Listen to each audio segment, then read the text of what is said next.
Hello friends, myself Dr. Kiran Sontakke, Assistant Professor, Department of Geography, Ishanvir Mahavidyalaya Y, District Satara, Maharashtra.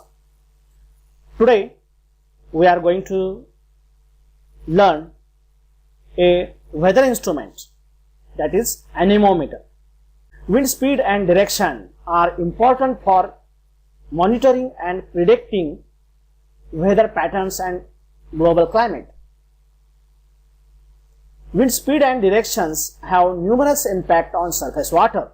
Wind speed affect rates of evaporation, mixing of surface water and development of storm surges. An anemometer is a device used for measuring wind speed and direction. It is also a common weather station instrument.